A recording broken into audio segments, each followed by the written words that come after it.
Welcome back. This is the final episode of season 4, and if you've made it this far, you already know what this season was really about. Not hustle, not hype, not working harder. This season was about operations, systems instead of hustle, documentation, intake, sales structure, onboarding, delivery systems, support systems, capacity, delegation, automation, quality control, weekly reviews, SOPs, scaling choices. So now we close with the most important question. How do you scale without losing your life? Because many businesses grow and the founder becomes the sacrifice. That's not success, that's trap. This finale is about building a business that can grow without turning your life into an emergency mode forever. Let's talk about why scale often destroys founders. Scale destroys founders for a simple reason.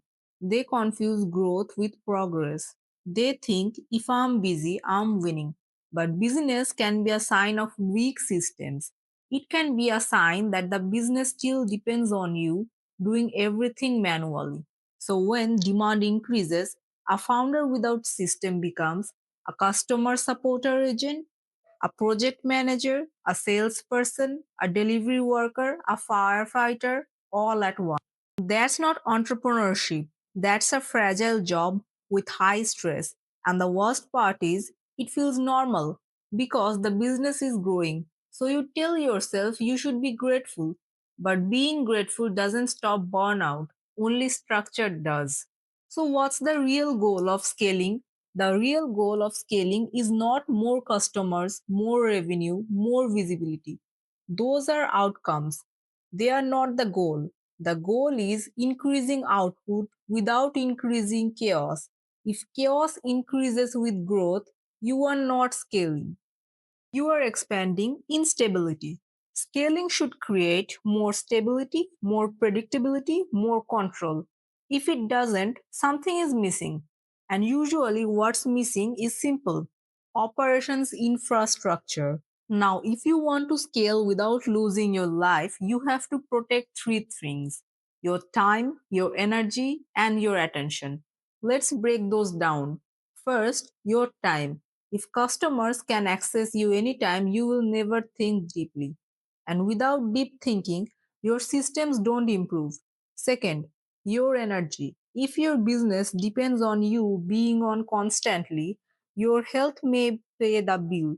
Maybe not this month, but eventually. Third, your attention. If you are interrupted all day, you can't improve systems. You can only survive. Business don't collapse only when money disappears.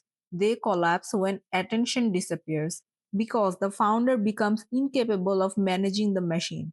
So protect attention like an asset because it is. Now let's talk about a rule that changes the entire founder experience.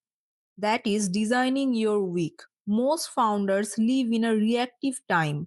They wake up and respond. Messages decide their day. Urgent issues decide their day. Random tasks decide their day. A sustainable founder designs their week, not in a rigid way, just in a structured way.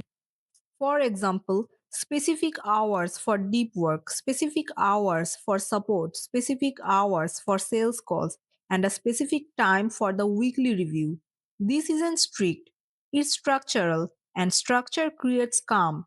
Calm quality increases retention. Retention reduces pressure. So, structure is not restriction, structure is freedom. Now, let's be clear about something that founders try to avoid, that is, boundaries. If you want to scale, boundaries are not optional. Boundaries include support hours, response time expectations, scope rules, onboarding requirements, payment terms. Boundaries create predictability.